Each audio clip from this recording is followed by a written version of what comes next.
ये कहानी कोई आम कहानी नहीं है। ये कहानी है उत्तर प्रदेश बसे कासगंज नामक गांव लोगों की। जून का महीना खत्म होने को आ रहा था। गांव के सारे लोगों ने धान की फसल लगाना शुरू कर दिए। सारे गांव के एक दूसरे के साथ मिलकर रहते और एक दूसरे की मदद करते। गांव में भारी गर्मी के कारण गांव के सारे लोग अपने घर के बाहर चारपाई डालकर सोते। गांव में आज भी लाइट की दिक्कत थी। रात के समय गांव हर तरफ अंधेरा रहता है। रात के समय कुछ लोग घूमते या अपने परिवार वालों से बात करते और कुछ लोग गांव के बड़े से पेड़ के नीचे बैठकर बातें करते। अरे भाई, हर बार की तरह इस बार भी लाइट चली गई। पता नहीं कब तक आई। अब तो लाइट जाना रोज का हो गया है। सही बोल रहे हो रमेश, पता नहीं कब तक लाइट आएगी। पर कुछ भी बोलो, रात के समय पेड़ के नीचे बैठकर बातें करने का अलग ही मजा है। पर अभी तक रामू काका नहीं आए हैं। उनकी भूतिया कहानी सुनने का अलग ही मजा है। अरे नहीं भाई, जो रामू काका हमें कहानी सुनाते हैं वो सारी कहानी उनके ऊपर बीती असली घटना है। रामू काका उनकी तरफ आ रहे थे। अरे रामू काका आ गए, आप बैठिए हमारे साथ। अभी हम आपके बारे में ही बातें कर रहे थे। रामू काका, आज आप काफी देर में आए। वैसे तो आप हमसे पहले ही आ जाते हैं। आज क्या हो गया? कुछ नहीं, बस आज मेरे सर में दर्द हो रहा था। इसी वजह से मैं आज थोड़ी देर में आया। मेरा मन तो बूढ़े लोगों के साथ नहीं लगता। मेरा मन तो जवान लोगों से बात करने का और मस्ती करने का करता है। सही बात है रामू काका।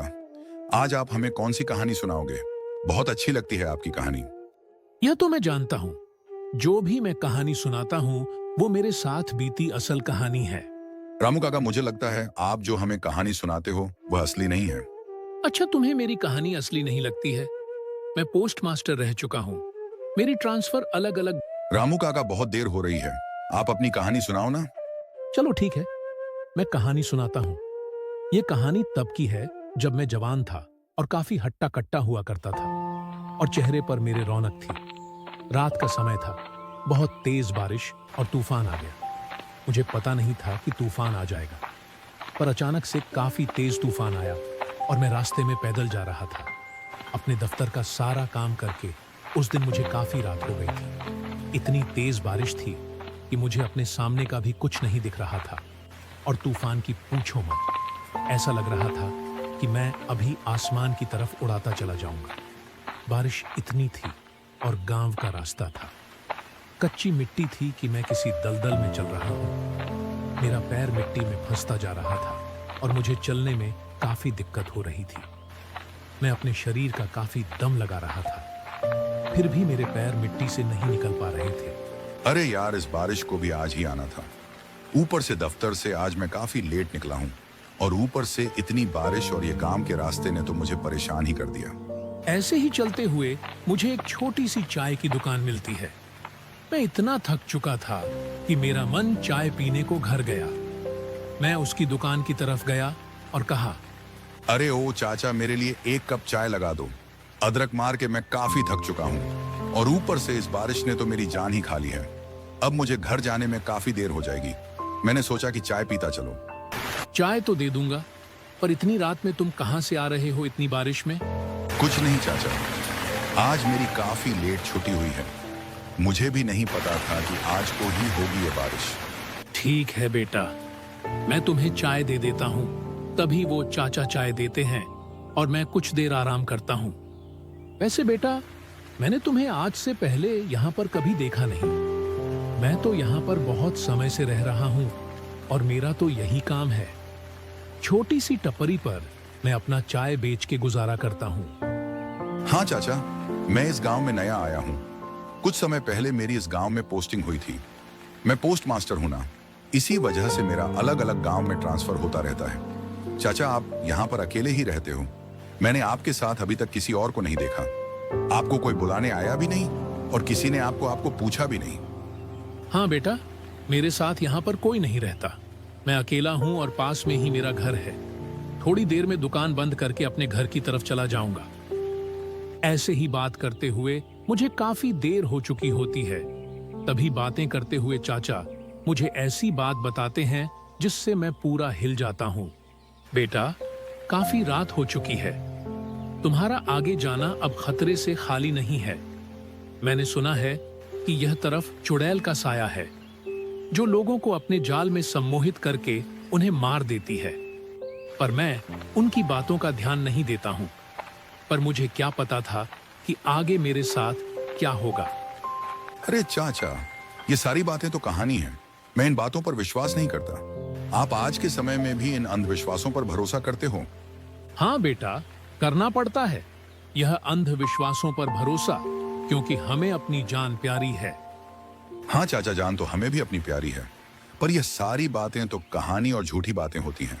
ये गांव वाले लोग गांव में झूठी कहते हैं। बेटा, मैं तुम्हें अभी अभी समझा रहा हूं कि तुम आगे मत जाओ। तुम मेरे घर मेरे साथ चलो। तुम मेरे घर पे एक रात काट के कल सुबह में चले जाना। मैं उनकी बातों पर ज्यादा ध्यान ना देकर आगे के रास्ते की तरफ निकल जाता हूं। बारिश इतनी थी और ऊपर से बीच में ओले भी गिरने लगे थे और मुझे ठंड लग रही थी। हे भगवान, बारिश तो हो ही रही थी, पर अचानक से ओले क्यों बरसने लगे? अब मेरा क्या होगा? मेरे चारों तरफ से जानवरों की चिल्लाने की आवाज आ रही थी और वह मेरे कानों का नहीं, मुझे कुछ अच्छा सा नहीं लग रहा था और मुझे काफी घबराहट सी हो रही थी। ऐसे ही चलते हुए मुझे काफी खंडहर सा घर दिखता है और उसी में ही एक तरफ कोने में एक इंसान खड़ा था। उसके चेहरे पर एक छुपी सी थी।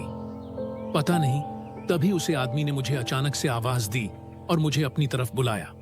अरे भाई, कहाँ जा रहे हो? इतनी बारिश और तूफान में आ जाओ। इस घर के नीचे थोड़ी राहत मिल जाएगी तुमको। मैं उसकी बातें सुनकर काफी खुश हो जाता हूँ और उसकी तरफ जाकर उसके ही साथ में खड़ा हो जाता हूँ। मुझे क्या पता था कि आगे मेरे साथ अब क्या होने वाला है। पता नहीं क्यों मैं उससे पूछता हूँ कि तुम इस गांव में नए हो या तुम कब से रह रहे हो इस गांव में? वो मुझे इस बात का काफी अजीब सा जवाब देता है। मैं सोचने पर मजबूर हो जाता हूँ कि इसने मुझे ऐसा क्यों कहा। मैं तो इसी गांव में पैदा हुआ हूं और इसी गांव में मर जाऊंगा। मेरी ही क्या है, मैं अपनी जिंदगी दोबारा से शुरू कर लूंगा।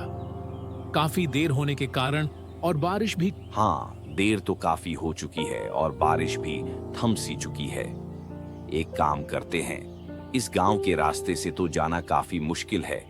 हम लोग जंगल के रास्ते चलते हैं और काफी जल्दी पहुंच जाएंगे। तभी हम लोग जंगल के रास्ते जाना शुरू करते हैं। जब हम लोग जा रहे थे, मुझे लग रहा था कि जैसे कि कोई हमारा पीछा कर रहा है और हमारे पीछे चल रहा है। तभी अचानक से एक काली बिल्ली मेरा रास्ता काट कर चली जाती है और मैं वहीं पर ही रुक जाता हूँ। तभी वो इंसान मुझे कहता है कि क्या हुआ? तुम वहीं पर क्यों रुक गए? सिर्फ बिल्ली ने ही तो रास्ता काटा है, इससे क्या होता है? आ जाओ इस रास्ते को पार करके। पर मैंने उस रास्ते को पार नहीं किया और मैं उसे मना करता रहा कि मैं नहीं करूंगा इस रास्ते को। पर तभी उसका चेहरा गुस्से से लाल हो गया और वो मेरे ऊपर चिल्लाने लगा। अच्छा, तुम इस रास्ते को पार नहीं करोगे, देखता हूँ अब तुम मुझसे कैसे बचकर जाते हो। अचानक से वो इंसान एक चुड़ैल में बदल जाता है और मेरी तरफ गुस्से की आंखों से देखने लगता है। जैसे ही वो चुड़ैल में बदल जाता है तो मुझे लगता है कि किसी ने मेरे जकड़ लिया है और मैं वहां से हिल भी नहीं पाता हूं। मैं वहां से जैसे तैसे करके भागता हूं और पीछे मुड़कर बिल्कुल नहीं देखता हूं और सीधे भगत जाता हूं। जब मैं उससे दूर नहीं जाता, तब तक यह थी मेरी कहानी। उस दिन के बाद से उस गांव में मैंने रात में दफ्तर में काम करना छोड़ दिया और मैं घर टाइम पर जाता। रामू काका, पर एक बात है, जब आपने उस दिन बिल्ली ने जब रास्ता काटा तो आपने उसको पर क्यों नहीं किया? अच्छा, क्या तुम्हें पता नहीं है कि रात के समय में जब बिल्ली रास्ता काटती है तो उसे रास्ते को पर नहीं किया जाता? चलो ठीक है, चलते हैं अब अपने घर। लाइट भी आ चुकी है पूरे गांव में। अब कल फिर से ही इसी जगह आएंगे और फिर से कल नई कहानी सुनेंगे।